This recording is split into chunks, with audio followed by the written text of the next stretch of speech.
নমস্কাৰ। আজি যাবলৈ ওলাইছোঁ যোৰহাটৰ হাতীগড়ত থকা হাতীগড় দেৱাল মানে শিৱ মন্দিৰৰ অভিমুখে। যিহেতু আজি শাওণ মাহৰ শেষৰটো সোমবাৰ হয়, তো ভাবিলোঁ নিজৰ লগতে ঘৰখনৰ মংগলৰ হৈ এটি সেৱা কৰি আহোঁ। আৰু লগতে আজিৰ দিনটো মোৰ কাৰণে এটা বহুত বিশেষ হৈ পৰিছে, আৰু কিয় বিশেষ সেইটো মই আপোনালোকক শেষত জনাই আছোঁ। বাকী এতিয়া যাবলৈ ওলাইছোঁহে, গৈ পোৱালৈ অকণমান টাইম লাগিব, আৰু তাতে কিমানখিনি অৱশ্যে কভাৰ কৰিব পাৰোঁ সেইটো নাজানো। যিমানখিনি পাৰোঁ মই কৰি যাম আৰু আপোনালোকক দেখাম। তো ভিডিঅ'টো স্কিপ নকৰি প্লিজ শেষলৈকে চাই থাকিব। আৰু এয়া আমি দেউতা আৰু মই গৈ আছোঁ দেৱালৰ অভিমুখে। আৰু এয়া দেখিছেনে আমাৰ বাইপাছৰ অভাৰব্ৰিজ। আৰু আমাৰ ঘৰৰ পৰা অৱশ্যে দেৱালখন বেছি দূৰ নহয়, খুব বেছি 10 মিনিটৰ বাট। 5 minutes later. আৰু এয়া আমি দেৱাল পাই গ'লোহি। আৰু এই দেৱালখন আকৌ আমি ইংৰাজৰ পৰা স্বাধীনতা লাভ কৰাৰ আগতেই স্থাপন কৰা, মানে 1786 চনতে স্থাপন কৰা এই দেৱালখন যোৰহাটৰ বহুতেই পুৰণা হয়। এতিয়া দেউতা আৰু মই লাহে লাহে মন্দিৰৰ ভিতৰলৈ সোমাই গৈ আছোঁ। পিছে মানুহবিলাকে আকৌ মোক খুব চাইছে। কিয় চাইছে জানেনে? এইফালে চাওক, মোৰ হাতত আছে মোতকৈ চাইজত অকণমানহে সৰু এপাত ত্ৰিশূল। আৰু এই ত্ৰিশূলপাত আজি মই মহাদেৱৰ চৰণত অৰ্পণ কৰিবলৈ আহিছোঁ। আৰু এতিয়া মন্দিৰৰ ভিতৰত সোমালোঁ। পিছে মেইন জেগা পাবলৈ এতিয়াও বহুত বাকী।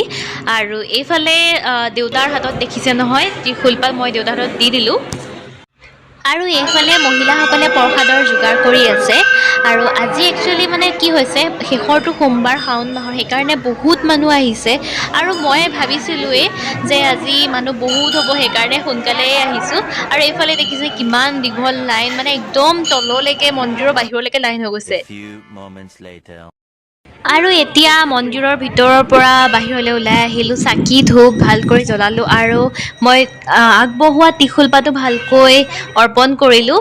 আৰু পিছে আপোনালোককহে দেখাব নোৱাৰিলোঁ, মানে কি হয় ভিতৰত মই অলপ কামত ব্যস্ত, মানে দান দিয়া টাইমত অকণমান ব্যস্ত নিচিনা হৈ পৰিলোঁ। আৰু সেইকাৰণে মানে সকলোখিনি কভাৰ কৰিব নহ'লে। আৰু মই আপোনালোকক আগতেই কৈছিলোঁ যে চব বস্তু মই কভাৰ কৰিব নোৱাৰিবও পাৰোঁ, যিখিনি পাৰোঁ সেইখিনি আপোনালোকক দেখাই যাম।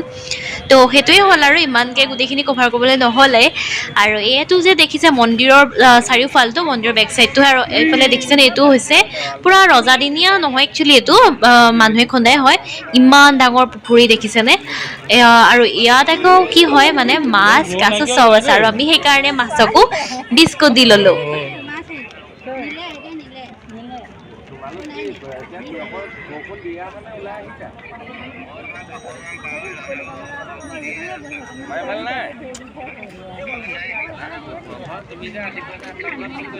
আৰু এইফালে দেউতা আৰু মই ধুনীয়াকৈ মন্দিৰৰ পৰিৱেশটো ভালকৈ উপভোগ কৰি আছোঁ। আৰু এইফালে আমাৰ হাতত দুটোপোলা প্ৰসাদো ল'লোঁ আমি, পিছে পায়সে খাবলৈ নাপালোঁ।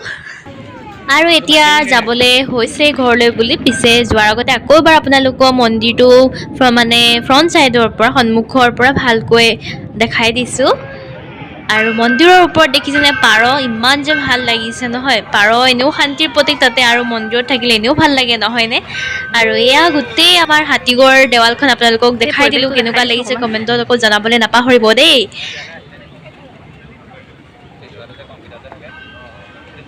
দেউতাই আৰু মই ধুনীয়াকৈ ফটো দুখনমানো মাৰি ল'লোঁ। আৰু এইফালে হাতত প্ৰসাদ দেখিছেনে, আকৌ এবাৰ দেখাই দিলোঁ। প্ৰসাদো ল'লোঁ, আৰু আমাৰ যিহেতু কামখিনি সুকলমে হৈ গ'ল, আৰু এতিয়া আমি গৈ আছোঁ ঘৰৰ অভিমুখে।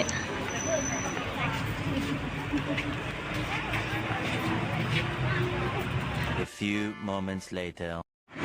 আৰু এতিয়া মই ঘৰ পালোহি, আৰু সঁচাকৈ মনটো বহুত বেছি মানে ভাল লাগিছে। আৰু আজিৰ দিনটো মোৰ কাৰণে বহুত বিশেষ আছিলে। মই আপোনালোকক যাওঁতেও কৈ থৈ গৈছিলোঁ, কিয় বিশেষ সেইটোতো মই আপোনালোকক দেখালোৱেই। কাৰণ আজিৰ দিনটোতে মই মহাদেৱৰ অস্ত্ৰপাত দান কৰিলোঁ মন্দিৰত গৈ।